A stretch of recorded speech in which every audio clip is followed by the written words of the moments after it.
Hello, welcome to infinity classes. जैसे कि आप सभी जानते हैं, हम एसएससी सीजीएल 2019 रीजनिंग सेक्शन के सॉल्यूशन कर रहे थे। सिमिलर आज से हम मैथ सेक्शन के भी सॉल्यूशन करेंगे।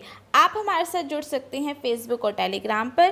और एक स्पेशल नोटिस है आपके लिए, संडे को 5 बजे यूपीएससी मैथमेटिक्स पेपर सेकंड का कंप्लीट सॉल्यूशन प्रीवियस ईयर 25 सालों का कहाँ पे मिलेगा आपको? इन्फिनिटी क्लासेस पे। तो अगर आप हमारे चैनल पे नए हैं और आप यूपीएससी की तैयारी कर रहे हैं तो आप चैनल को सब्सक्राइब कर लीजिए। तो चलिए शुरू करते हैं। फर्स्ट आज हम करने जा रहे हैं 3 March first shift. So let's start. First question है हमारे पास, out of 6 number the sum of first 5 number is 7 times the 6 number if their average is 136 then the 6th number is. आप क्या कह रखा है इस क्वेश्चन में? पहले हम क्वेश्चन को बहुत अच्छे से समझते हैं कि 6 नंबर हैं, ठीक है। उस 6 में से जो पहले 5 है ना, उनका जो सम है वो छठे के 7 गुना है। ओके, देखो मैथ्स में ना जिनको भी मैथ में प्रॉब्लम है नहीं होती, आपको करना क्या होता है, ये जो डाटा आपको इंग्लिश में दिया होता है ना, उसको मैथमेटिक फॉर्म में कन्वर्ट करो। अगर आप ये करना सीख जाओगे ना, यही एक फर्स्ट स्टेप होता है, तो आप क्वेश्चन को बहुत अच्छे से समझ जाओगे। तो जो इसने बातें हमें इंग्लिश फॉर्म में कह रखी है उसको हम मैथ्स फॉर्म में लिखते हैं। तो क्या कह रखा है इसने? चलो 6 टर्म जो 6 है उसको हमने मान लिया कि 6 जो है वो क्या है, एक्स है। ओके, फिर कह रहा है कि sum of first 5 sum of first 5। Okay, first 5 का सम इसका 7 गुना है, यानी फर्स्ट 5 का सम क्या हो गया? 7x हो गया। ओके, अब इसने आपको बोला है कि if their average is 136 then 6th number. इन सब का एवरेज ना, ये जो 7 नंबर है इन सब का एवरेज कितना है? 136 है।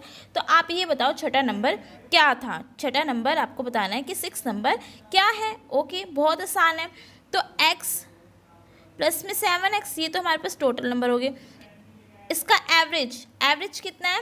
136। तो टोटल कितना हो जाएगा? 136 इंटू में 6। ओके, तो यहाँ पे आपके पास क्या हो गया? 8x इक्वल टू में 136 इंटू में 6। Okay, so you can solve this.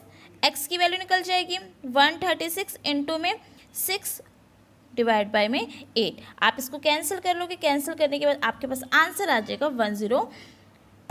तो हमें 6 नंबर हमने मान लिया x, पहले 5 का के लिए दे रखा था कि वो छठे का 7 गुना यानी 7x हो गया।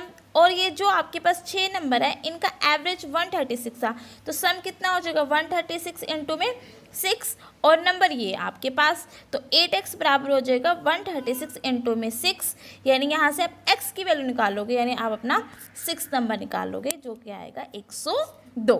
तो नेक्स्ट क्वेश्चन की ओर मूव करते हैं। नेक्स्ट क्वेश्चन में आपको क्या कहा है कि 2013 और 2014 are put together, which type of car constitute exactly 20% of the total number of car produced in those 2 year। इस क्वेश्चन में आपको क्या करना है देखते हैं। देखो टोटल कार कितनी प्रोड्यूस हुई है 2013 में और 2014 में। तो टोटल कार प्रोड्यूस हुई है कितनी? 300। ठीक है, टोटल कार कितनी प्रोड्यूस हुई है? 300। और एग्जैक्टली 25% यानी इसका 1/4 फाइंड कर लोगे।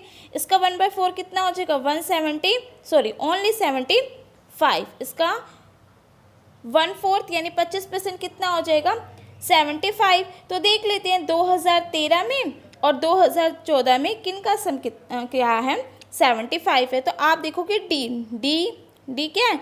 40 प्लस में 35, तो सम कितना हो गया? 75। यही आपसे पूछा था। टोटल कितना है? 300। 2013 और 2014 का टोटल कितना है? 300। इसका 25% यानी 75। तो देख लेते हैं किस में 75 कार जो है वो सेल हुई है, ठीक है, प्रोड्यूस्ड हुई है। तो आंसर आ जाएगा ऑप्शन डी। नेक्स्ट क्वेश्चन है, if the length of rectangle is increase 40%। Okay, length और ब्रेथ रेक्टेंगल है, 40% का मतलब क्या होता है 2/5। 40 ये परसेंटेज की जो फ्रैक्शनल वैल्यू होती है ना, ये आपको बिल्कुल अच्छे से याद होनी चाहिए। तो 40% यानी 2/5, यानी पहले 5 थी, इंक्रीज करी यानी इंक्रीज करके कितनी होगी 7 हो गई, ठीक है। उसके बाद ब्रेथ का क्या करें हम, 20% डिक्रीज किया। 20% का मतलब क्या होता है 1/5, यानी पहले 5 थी तो अब कितनी होगी 4। रेक्टेंगल का एरिया क्या निकल जाएगा, एरिया निकल जाएगा L/B, यानी पहले 25 सा एरिया, अब कितना हो गया 28 हो गया। कितना का इंक्रीमेंट हुआ 3 का, कितने का इंक्रीमेंट हुआ 3 का, किस पे 25 पे, और परसेंटेज में पूछा है तो 100, तो 4 यानी 12%। तो आंसर क्या आ गया आपका ऑप्शन थर्ड। नेक्स्ट क्वेश्चन है, if x equal to 4 cos a plus sine a and y equal to 4 sine a minus में 5 cos a, then the value of x के प्लस में वाई स्केयर, एक्स के plus में Y square की आपको value find करनी। देखो इस टाइप के क्वेश्चन में आपको क्या करना होता है, जो ये थीटा दे रखा है ना, यानी जो एंगल दे रखा होता है, इसको कोई भी एंगल पुट कर दो, जैसे 45, 30, 60, जो कैलकुलेशन करनी है आपको आसान लगे। और सेकेंड थिंग कि आपका इन्फिनिटी नहीं बनना चाहिए, ठीक है ना। कैलकुलेशन करें तो इन्फिनिटी नहीं बनना चाहिए, हाँ ज़ीरो बन जाए लेकिन इन्फिनिटी नहीं बनना चाहिए। तो यहाँ पर हम क्या करेंगे, ए को पुट करते हैं 90 डिग्री, ए को क्या पुट करते हैं 90 डिग्री, ठीक है। तो एक्स आपका जस्ट 1, ओके। तो ए इक्वल टू में हमने लिया 90 डिग्री, ओके। एक्स में आप x इज इक्वल टू 4 कोस 90 कितना होता है 1 प्लस में 5, साइन 90 कितना होता है 0, y में पुट करो, y इज इक्वल टू में 4 साइन a यानी 4 इंटू में साइन 90 यानी 0, माइनस में 5 कोस a, 5 कोस 90 कितना होता है 1। तो ये आपके पास सॉल्व करके आया 4 और ये आपके पास सॉल्व करके आया माइनस का 5। ये x की वैल्यू है और ये y की वैल्यू है, इन दोनों का स्क्वायर कर दो, ये करना है, इन दोनों का स्क्वायर करके प्लस कर देना है, यानी 4 स्क्वायर प्लस में -5 का होल स्क्वायर, यानी 16 प्लस में 25 यानी 41। तो आंसर कितना आ जाएगा आपके पास 41, यानी ऑप्शन थर्ड, ओके।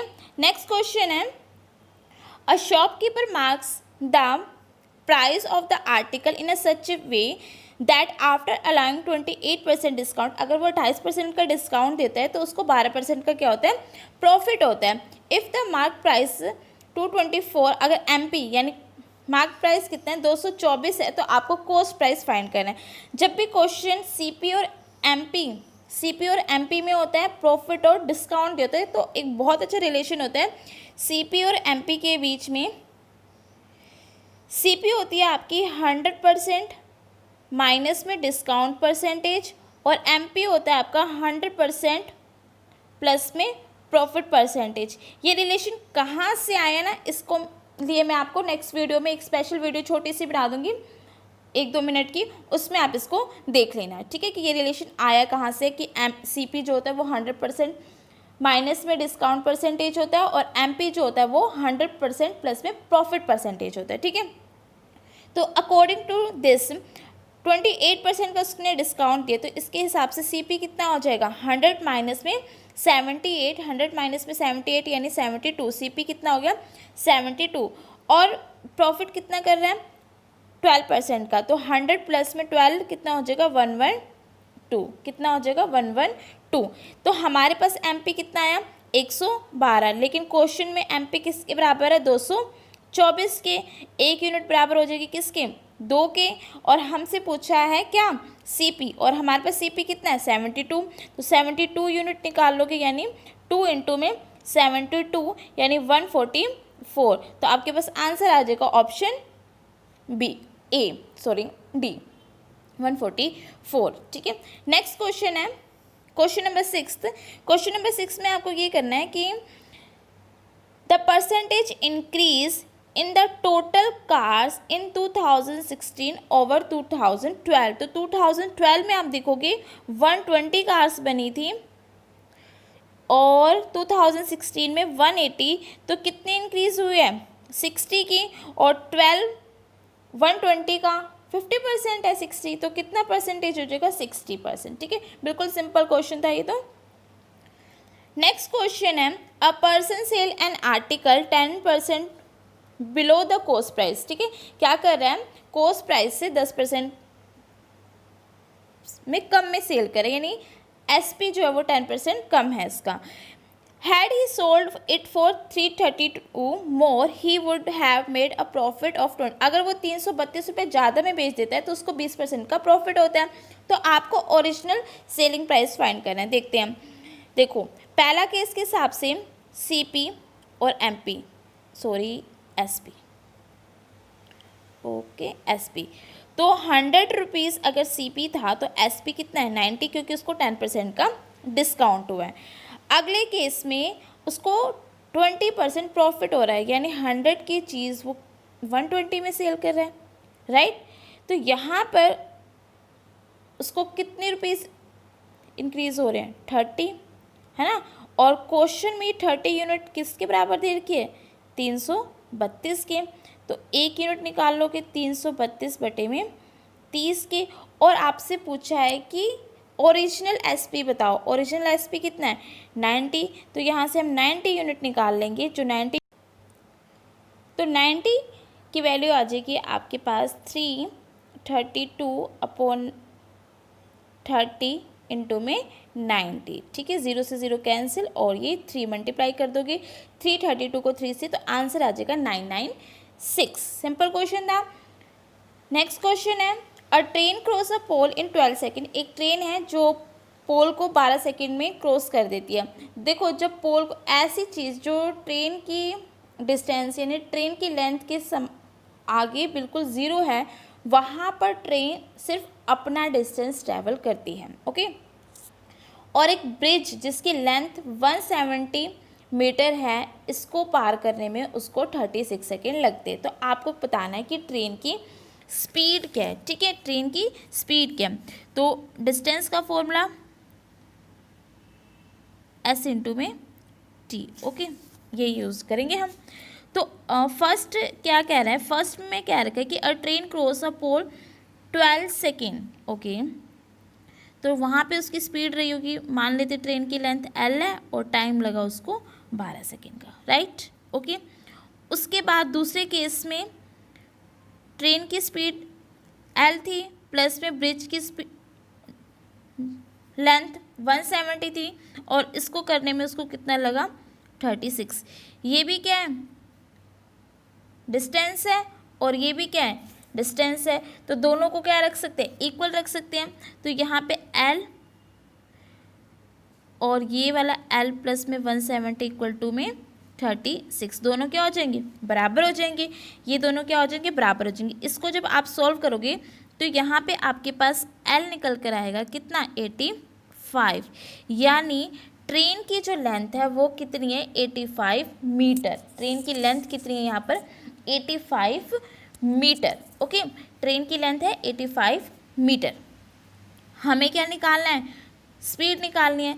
अब हमें पता चल गया ट्रेन की लेंथ क्या है, और अगर हमें टाइम और पता चल जाए तो टाइम कहाँ से पता चलेगा, टाइम आपको पता चलेगा जब उसने पोल क्रॉस किया था। पोल क्रॉस करते वक्त वो सिर्फ अपना डिस्टेंस ही ट्रैवल करता है, तो पोल क्रॉस करने में उसको टाइम लगा था कितना 12 सेकेंड का, यानी 85/12। ठीक है, ये होगी उसकी स्पीड। लेकिन आपको ऑप्शन किस में दे रखे हैं किलोमीटर में दे रखे हैं, तो इसको मल्टीप्लाई कर दोगे 18/5 से। ठीक है, तो दिस इज़ योर आंसर। जब आप इसको सॉल्व कर लेंगे तो आपके पास आंसर आ जाएगा ऑप्शन बी। नेक्स्ट क्वेश्चन है x माइनस में y इज इक्वल टू 4 और x into Y is equal to 45, then the value of x cube minus में y, यानी दो ऐसे नंबर जिनको मल्टीप्लाई करें तो 45 आए और जिनको माइनस करें तो 4 आए। ये तो देखते ही सबसे पहले दिमाग में आएगा सिर्फ 9 और 5, राइट। 9 और 5 को मल्टीप्लाई क्या होता है 45, दोनों का डिफरेंस भी क्या है 4 है, तो x क्यूब यानी 9 की क्यूब माइनस में 5 की क्यूब। 9 की क्यूब कितनी होती है 729 और 5 की क्यूब क्या होती है 125, दोनों का डिफरेंस कितना हो जाएगा 600 4 यानी ऑप्शन 4। नेक्स्ट क्वेश्चन है the radius of a circle garden is 42 metre, the distance covered by running 8 round around it. Okay, तो आपको ये बताना है एक सर्कल है, सर्कल गार्डन है जिसका रेडियस जो है वो 42 मीटर का है और यहाँ पे चक्कर काटे जा रहे हैं कितने, 8 राउंड काटे जा रहे हैं। तो आपको बताना है कि कितना डिस्टेंस जो है वो आप ट्रैवल कर लोगे। ठीक है, देखो सर्कमफ्रेंस यूज़ होगा। ठीक है, क्या यूज़ करना है, सर्कमफ्रेंस। सर्कमफ्रेंस को आपको किससे मल्टीप्लाई करना पड़ेगा, 8 से, है ना। तो यानी जो आंसर आएगा वो मल्टीपल है किसका, 8 का। तो यहाँ से हम एक बार चेक करते हैं कि ऑप्शन रिमूव कर सके, क्या पता हमारे पास एक ही ऑप्शन बचे। तो नंबर देखते हैं कौन सा 8 से डिविजिबल है, जो नहीं होगा वो ऑप्शन रिमूव हो जाएगा। तो 262 कैसे करते हैं, 8 से कैसे चेक करते हैं, कितना भी बड़ा नंबर हो आपके पास, लास्ट की 3 डिजिट अगर 8 से डिविजिबल है तो पूरा नंबर जो होगा वो 8 से डिविजिबल हो जाएगा। तो ये 8 से डिविजिबल है, नहीं है। ऑप्शन बी भी आपका 8 से डिविजिबल नहीं है, ऑप्शन सी डिविजिबल है और ऑप्शन डी डिविजिबल है। ठीक है, तो हमारे पास यहाँ पे 2 ऑप्शन तो कैंसिल हो गए, ऑप्शन बचे आपके पास 3rd और 4th। चलो आंसर फाइंड करते हैं। तो पहला काम क्या है, पहला काम हमारे पास है कि हम सर्कमफ्रेंस निकालें, यानी 8। सर्कमफ्रेंस का फॉर्मूला क्या होता है, 2 पाई आर। 2 पाई यानी 22/7 आपको दी हुई है और आर आपको दिया हुआ है 42। ठीक है, तो यहाँ पे कुछ कैंसिल हो रहा है, यस ये 6 हो जाएगा। ओके, तो 8 × 44 × बाय 6, आप इसको मल्टीप्लाई कर लोगे 40, आप इसको ब्रेक कर लो ईजिली, मतलब ऐसे 8 इंटू में 11 इंटू में 4 इंटू में 6। ठीक है, चाहे आप इस तरीके से मल्टीप्लाई कर लेना, जब आप मल्टीप्लाई कर दोगे तो आपके पास आंसर आ जाएगा। तो आप इसको मल्टीप्लाई कर लेंगे, मल्टीप्लाई करने के बाद आपके पास क्या आ जाएगा, आंसर आ जाएगा। ठीक है, देखो एग्जाम में आपको पूरा मल्टीप्लाई नहीं करना है, जब इस तरह के आपके ऑप्शन रिमूव हो जाते हैं ना, आपके पास 2 ऑप्शन बचे, देखो एक की लास्ट डिजिट है 8 और जो करेक्ट आंसर है उसकी लास्ट डिजिट है 2, तो इसको पूरा नहीं मल्टीप्लाई करते, हम देख लेते हैं कि लास्ट डिजिट क्या आएगी, जो लास्ट डिजिट आपकी मैच कर जाएगी वही आपका आंसर हो जाएगा। तो 8 4 जा 32, 32 को 6 से मल्टीप्लाई करोगे तो लास्ट में क्या आ रहा है, 2 आ रहा है ना। ठीक है, तो यूनिट डिजिट 2 किसकी मैच करिए, 4th की। ठीक है, तो इस तरीके से हमें एग्जाम में करना होता है, एग्जाम में आपको प्रॉपर आंसर थोड़ा बताना है, बस हमें करेक्ट चूज़ करना है और वो आपको स्मार्ट वर्क से चूज़ करना होता है ताकि आप 100 के 100 क्वेश्चन को कवर कर पाओ। सो यहाँ पे आपको पूरी मल्टीप्लाई नहीं करनी थी, आप जस्ट क्या करते, लास्ट डिजिट चेक कर लेते, इसलिए तो यूनिट डिजिट सीखी है। नेक्स्ट है आपके पास ABC are 3 points of a circle. Okay, एक सर्कल ड्रॉ करते हैं, सर्कल तो नहीं है ये है पोटैटो, वो है ड्रॉ हेयर सर्कल।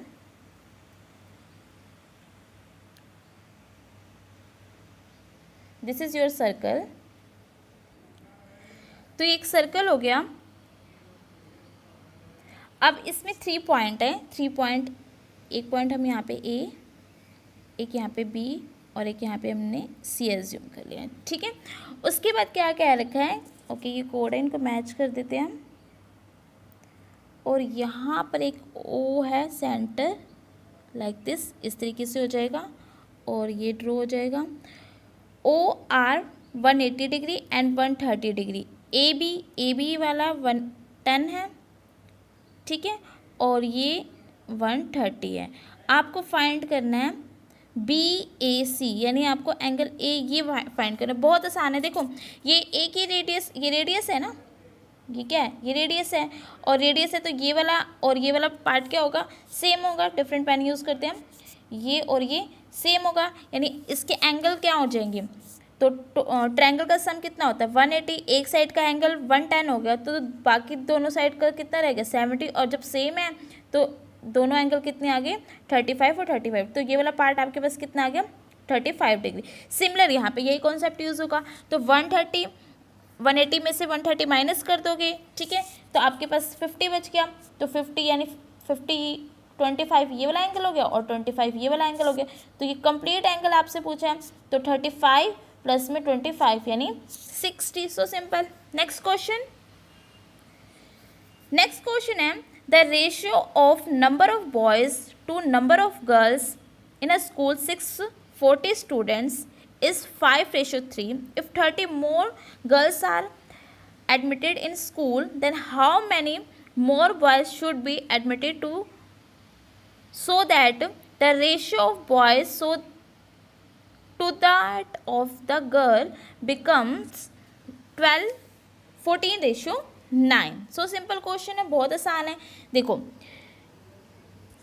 बॉयज़ और गर्ल्स कितनी है 640 है, इनका रेशियो कितना है 5:3, यानी 8 रेशियो की वैल्यू कितनी देर की है 640.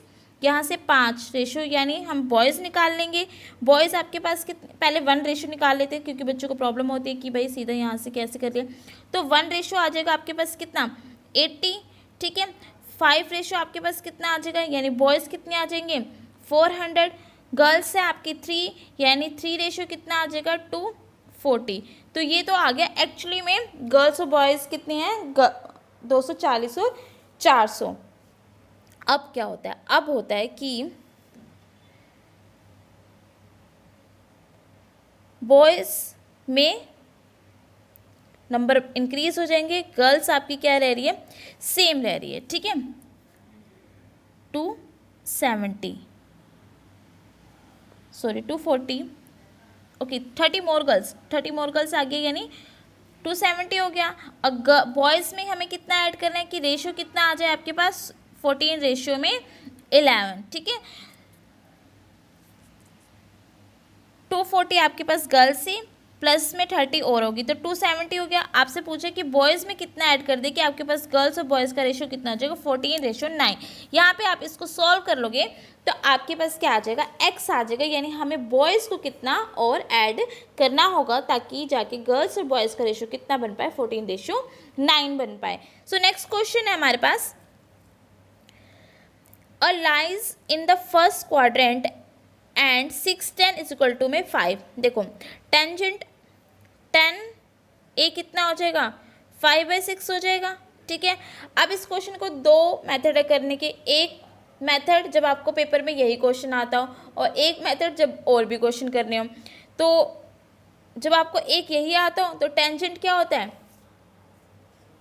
टेंजेंट की वैल्यू क्या होती है पी अपॉन में बी, यानी ये परपेंडिकुलर हो गया ये बेस हो गया. तो आप क्या करोगे, एक आप हाइपोटेन्यूज भी निकालोगे, फिर आप साइन निकालोगे, इसी तरीके से आप कोस निकालोगे और वो वैल्यू पुट कर दोगे. आपके पास क्या आ जाएगा आंसर आ जाएगा जब आपको पेपर में सिर्फ यही क्वेश्चन करना हो. ठीक है, लेकिन हमें पेपर में सिर्फ ये क्वेश्चन नहीं करना है, हमें स्मार्ट वर्क करना है और सारे क्वेश्चन को सोल्व करना है.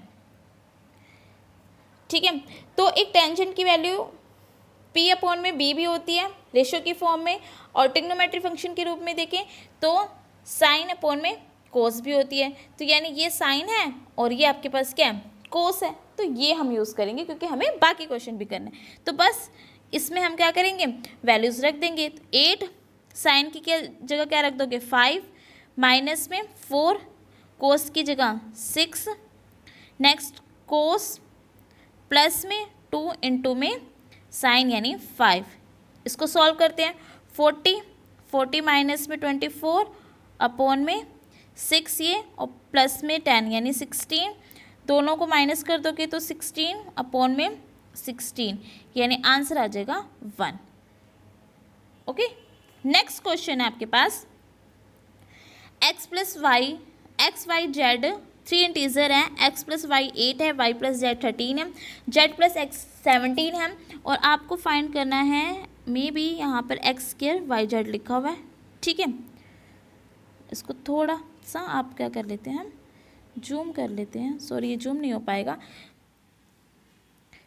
तो यहाँ पे x और y और z की वैल्यूज़ आपको फाइंड करनी है. तो बहुत सिंपल है, क्या करेंगे देखो इसमें इन तीनों को देखो तो 2x आएगा, अगर तीनों को ऐड कर दूँ 2x आएंगे, 2y आएंगे और 2z आएगा. तो इन तीनों को हमने क्या कर देना सम कर देना, यानी 2 तो बाहर निकल जाएगा, x प्लस वाई प्लस में z और इनका सम कितना हो जाएगा 8 प्लस 17 प्लस में 13 38. ठीक है, तो यहाँ से x प्लस में y प्लस में z की वैल्यू आपके पास कितनी आ गई 19. ठीक है, अब आप क्या करोगे एक्स प्लस जेड की वैल्यू यहाँ पुट कर दो, कितनी है 13, तो एक्स निकल के आ जाएगा क्या आपके पास 6, राइट। अब इसी इक्वेशन में आप क्या करो, y प्लस जेड की वैल्यू रख दो, y प्लस जेड कितना है 17, तो आपके पास जेड निकल के आ जाएगा क्या, y plus X plus Y रखोगे 8, तो जेड आपके पास आ जाएगा 11, ठीक है। सिमिलर आप क्या करोगे, आप रखोगे x plus Z plus x, तो आपके पास y की वैल्यू आ जाएगी 2, तो हमारे पास x भी आ गया, y भी आ गया और z भी आ गया। तो ये जो भी फाइंड करना है, अगर ये फाइंड करना है एक्स स्क्वायर अपॉन में वाई जेड, तो यहाँ पे x की वैल्यू पुट कर दोगे, y की वैल्यू पुट कर दोगे और z की वैल्यू पुट कर दोगे, आपके पास आंसर आ जाएगा 18 अपॉन में 11। क्वेश्चन कंप्लीट क्वेश्चन की PDF आपको टेलीग्राम पर मिल जाएगी, जिसमें सिर्फ थर्ड मार्च के फर्स्ट शिफ्ट के सारे क्वेश्चन होंगे, यानी 25 के 25 क्वेश्चन की एक सिंगल PDF आपको मिल जाएगी, ठीक है। तो वहाँ से आप इसको एक बार चेक करके एक्स वाई जेड और वाई की वैल्यू तो हमने निकाल ली है तीनों की, बस आप वहाँ पे जाके इसको पुट करके अपना एक्यूरेट आंसर फाइंड कर लेंगे। नेक्स्ट क्वेश्चन है हमारे पास 15th क्वेश्चन। इसमें क्या कहा है, इसमें कहा है the percentage decreasing in the production of which type of car 2017 which refer to 2016 was a maximum, यानी 2016 और 2017 का कंपैरिजन करना है और कौन सी कार में सबसे ज़्यादा डिक्रीज़ हुई है वो आपको फाइंड करना है, ठीक है। तो फर्स्ट कार ए की बात करें, फर्स्ट कार ए की तो 36 और 12 है, तो डिक्रीज़ हुआ है कितने का 24 का, 24 अपॉन में 36 इंटू में 100, ठीक है। इट मीन्स 2 अपॉन में 3, यानी परसेंटेज में देखोगे तो ये 66.6 होगा, ठीक है। तो ए का तो ये हो गया। बी में देखो, बी में 2016 में 12 थी और 2017 में 48 होगी, तो इंक्रीज हुई है। सी में देखो 44 और 40 थी, ये तो 10% का डिक्रीमेंट हुआ है सी में, ठीक है। सिमिलर आप इसी तरीके से डी का चेक करोगे, ई का चेक करोगे, ठीक है। तो आपकी जो परसेंटेज वैल्यू आएगी वो ए से कम आएगी, उसमें डी की आपकी 33.33 आ जाएगी, ओके। तो आंसर आपके पास करेक्ट आ जाएगा। सबसे ज़्यादा गिरावट किस में आई है, कार ए के अंदर आई है 2016 और 17 के कंपैरिजन में, ठीक है। नेक्स्ट क्वेश्चन आपके पास एक नंबर है आपके पास इसको चेक करना है कि 8 से डिविजिबल है और x की जगह क्या आएगा। तो 8 से डिविजिबिलिटी के लिए क्या करते हैं, लास्ट के 3 डिजिट चेक करते हैं। तो लास्ट के 3 डिजिट ऑप्शन से चेक पुट करके देख लो, एक बार x को 2 पुट करके देख लो, ठीक है। तो जब आप x को 0 पुट करोगे यानी 504 हो जाएगा, तो ये नंबर देखो कंप्लीट डिविजिबल हो गया किससे, 8 से। तो यहाँ पे आंसर क्या आ जाएगा, 0 आ जाएगा, ठीक है। 8 के लिए क्या चेक करते हैं, लास्ट की ओनली 3 डिजिट। नेक्स्ट क्वेश्चन है हमारे पास, if the base radius of two cylindrical are the ratio 3:4, their height are in the ratio 4:9, then the ratio of their volume। आपको क्या करना है, इनकी वॉल्यूम का रेशियो फाइंड करना है। सिंपल है, क्या होता है volume of cylinder, R square pi भी होता है, pi R square H, but हमें कम इस फॉर्म में लेना है, पहले वाले को 1 ले लेते, दूसरे वाले को 2 ले लेते। तो पाई से पाई तो पहले ही आपकी क्या हो जाएगी, कैंसिल हो जाएगी, पाई से पाई आपकी क्या हो जाएगी, कैंसिल हो जाएगी। तो आपके पास क्या बचा है, सिर्फ R1 और H1 आपको कंपैरिजन करना है, ठीक है।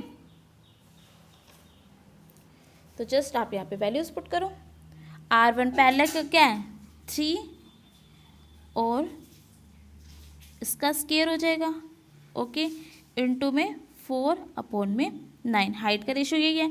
इसको सॉल्व कर लोगे 9, 16 और 4:9, इससे ये कैंसिल, ये 1, तो क्या आया 1:4, आंसर सी। नेक्स्ट क्वेश्चन है, A B C can individually complete a piece of work 24, 15, 12 days, okay.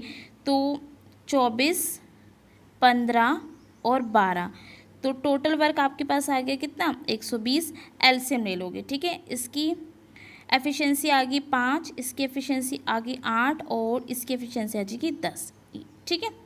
Okay, अब क्या कह रहे हैं कि बी और सी जो है वो काम स्टार्ट करते हैं और 3 दिन बाद छोड़ देते हैं। तो 3 दिन में बी और सी कितना काम कर सकते हैं? 3 दिन काम किया और 1 दिन का काम कितना है इनका 18, यानी ये 3 दिन में कितना काम कर देंगे 54, और बाकी काम कितना बच गया 120 में से 54 माइनस कर दोगे, बाकी काम बच गया 66, और ये 66 काम कौन करेगा? ए करेगा, और ए की एफिशिएंसी कितनी है 5, यानी 66 काम 5 के हिसाब से ए कितने दिनों में कर पाएगा 13 सही 1/5 दिनों में। नेक्स्ट क्वेश्चन है 2015 in which type of car exactly 20% of the total number of car produced that year। Okay, तो इस क्वेश्चन में आपको क्या करना है, टोटल कार 2015 में कितनी हुई है 100, ठीक है, और 100 का 20% कितना होगा 20 होगा, और 20 कार किस में प्रोड्यूस हुई है, और वो भी एग्जैक्टली मतलब ना ऊपर ना नीचे, एग्जैक्टली पूछा है, तो वो ई में हुई है, ठीक है। तो सिंपल सा था ओरली क्वेश्चन। नेक्स्ट क्वेश्चन है a प्लस में b 45 डिग्री है, then the value of 2 1 plus में 10a 1 प्लस में 10b की आपके फाइंड करें। देखो दो एंगल है, दोनों एंगल का जो सम है वो 45 डिग्री है, ओके। तो यहाँ पे हम क्या करते हैं, एक एंगल को 0 डिग्री ले लेते हैं, तो हम b को ले लेते हैं, मर्जी आपके, आप a को भी ले सकते हो 0 डिग्री, और b यहाँ से a क्या हो जाएगा फिर 45 डिग्री होगा, बस ये वैल्यूज़ हम इसमें पुट कर देंगे। तो 2 1 प्लस में टेंजेंट 45 यानी 1, और 1 प्लस में टेंजेंट b यानी 0 यानी 0, ठीक है। तो ये 2 इंटू में 2 यानी आपके पास आंसर कितना आ जाएगा 4। नेक्स्ट क्वेश्चन है हमारे पास x 2a y 2b equal to है z 2c not equal to 0, तो x के इज इक्वल टू में 5z the value of A B plus B C plus में सी ए अपॉन में बी सी की वैल्यू जो है वो आपको फाइंड करनी है, ठीक है। तो यहाँ पे हम क्या करते हैं, यहाँ पे ऐसे क्वेश्चन में आपको क्या करना है कि ए बी और सी को आप इक्वल रख लो, ठीक है। ए बी और सी क्या हो जाएंगे इक्वल हो जाएंगे, ए बी सी जब इक्वल होंगे तो ये वाली कंडीशन जो है वो भी सेटिस्फाई हो जाएगी, और ये कंडीशन भी जो है वो सेटिस्फाई हो जाएगी। तो हम इसकी वैल्यू क्या करते हैं फाइंड कर लेते हैं। तो ए को ए रखेंगे, बी को भी ए रख देते हैं, प्लस में सिमिलर ये भी ए इंटू ए हो जाएगा, प्लस में ए इंटू में ए हो जाएगा, किसी एक फॉर्म में रख लो, चाहे बी रख लो चाहे सी रख लो, और ये भी ए इंटू में ए हो जाएगा। तो आपके पास क्या हो गया ए स्क्वायर प्लस में ए स्क्वायर प्लस में ए स्क्वायर अपॉन में ए स्क्वायर, ठीक है। तो ये ऊपर क्या हो जाएंगे 3a स्क्वायर अपॉन में ए स्क्वायर से ए स्क्वायर कैंसिल, तो आंसर आपके पास क्या आ जाएगा 3। नेक्स्ट क्वेश्चन आपके पास, नेक्स्ट क्वेश्चन में क्या है, द एरिया ऑफ क्वाड्रिलेटर, ये एम बी सी एन, इसका एरिया है 130 degree sorry square centimetre, A N ratio N C जो है यानी दिस और दिस 4:5 है, then the area of M, ये छोटा वाला जो ट्रायंगल है इसका एरिया जो है आपको फाइंड करना है, बहुत आसान है, ठीक है। क्या करेंगे ऐसे क्वेश्चन में, ये पहले लाइन है ना, ओके दीज आर पहले, तो क्या हो जाएगा ये वाला पार्ट आपके पास 4 और ये पूरा क्या हो जाएगा 9, ठीक है। तो यहाँ से आप एरिया निकालेंगे, एरिया ए बी सी और ए एम एन, ठीक है। तो यहाँ से आपके पास क्या आ जाएगा 9 स्क्वायर और 4 का स्क्वायर यानी 81 अपॉन में 16, ठीक है 81 अपॉन में 16। तो देखो पूरे ट्रायंगल का एरिया आ गया 81 और जो छोटे वाले ट्रायंगल है उसका एरिया 16, तो यानी अगर इन दोनों को माइनस कर दो तो ये जो क्वाड्रिलेटर बन रहा है उसका एरिया आ जाएगा, तो यानी 65, और 65 जो है वो किसके बराबर दे रखा है 130 के, ठीक है। यहाँ से 1 वैल्यू निकालोगे 130 अपॉन में 65, और आपसे क्या पूछा है, आपसे पूछा है कि आप बताओ ये जो छोटे वाला ट्रायंगल है उसका, तो छोटे वाले ट्रायंगल का एरिया कितना है 16, तो आप यहाँ से 16 यूनिट फाइंड कर लोगे, तो आपके पास आंसर आ जाएगा 32 सेंटीमीटर स्क्वायर, ठीक है। नेक्स्ट क्वेश्चन आपके पास, ये जो थ्योरम हमने यूज़ किया ये 10th क्लास की थ्योरम है। ये क्वेश्चन आप खुद कर सकते हैं। नेक्स्ट क्वेश्चन है the area of triangle ABC 44 centimetre square if D is a mid point, D जो है वो मिड पॉइंट है A ऑफ BC का, यहाँ पे D हो जाएगा, ये B हो गया, ये C हो गया और ये A हो गया, और ये है E जो है वो AB का, ठीक है। Then the area of BDE, यानी यहाँ पे एक ट्रायंगल बनेगा E, इसका एरिया आपको फाइंड करना है। पूरे का कितना है 44 सेंटीमीटर स्क्वायर है, पूरे का 44 सेंटीमीटर स्क्वायर है, तो इस वाले पार्ट का क्या हो जाएगा 44 अपॉन में 1/4 यानी 11 सेंटीमीटर स्क्वायर। आप इसको इस तरीके से भी कर सकते हो, यहाँ से इस तरीके से करो और ये बनाओ, ठीक है, और इस तरीके से आप ये लाइन ड्रॉ करो, ठीक है। इसको मैं प्रॉपरली आपको बताती हूँ, ओके, लाइक दिस, ठीक है, ये और ये आपका, ठीक है। तो ये क्या होता है, ये डिवाइड होता है 1:1 में, ये 1 हो जाएगा, ये वाला पार्ट आपका 1 हो जाएगा, ये वाला पार्ट 1 हो जाएगा और ये वाला पार्ट 1 हो जाएगा, ठीक है। तो यहाँ पे आपके पास कितने ट्रायंगल्स बन रहे हैं 4, तो 4 यूनिट बराबर हो जाएगी 44 की, तो 1 यूनिट बराबर हो जाएगी आपकी 11 की, ठीक है। इस तरीके से भी आप कर सकते हो। नेक्स्ट क्वेश्चन आपके पास लास्ट क्वेश्चन है, ये 4300 बिकम्स 4644, यानी प्रिंसिपल P आपके पास कितना है 4300 और ये बन गए, यानी अमाउंट हो जाएगा ना, ये अमाउंट हो जाएगा 4644, कितने टाइम में 2 साल में, ठीक है, सिंपल इंटरेस्ट पे। Find the principal amount that will become 10,104 in 5 year at the same rate of interest. तो आपको प्रिंसिपल अमाउंट फाइंड करना, तो पहला तो हमारे पास काम क्या हो जाएगा, पहला काम हमारे पास हो जाएगा इंटरेस्ट R फाइंड करना। तो हमारे पास प्रिंसिपल है, अमाउंट है, यहाँ से इंटरेस्ट कितना मिला उसको, दोनों को माइनस कर दोगे 344 का, तो R निकाल लेते हैं, यहाँ से R निकल जाएगा, R आपके पास आ जाएगा 344 इक्वल टू में 4300 R इंटू में 2 अपॉन में 100, ठीक है। तो आप इसको सॉल्व कर लेंगे तो आपके पास R जो है, R आपके पास आ जाएगा यहाँ से 4%, ठीक है। तो हमारे पास R आ गया कितना 4%, ठीक है। रेट ऑफ इंटरेस्ट कितना आ गया हमारे पास 4%, ठीक है। तो बाकी क्वेश्चन हम करते हैं, अब इसको आप नोट कर लेना,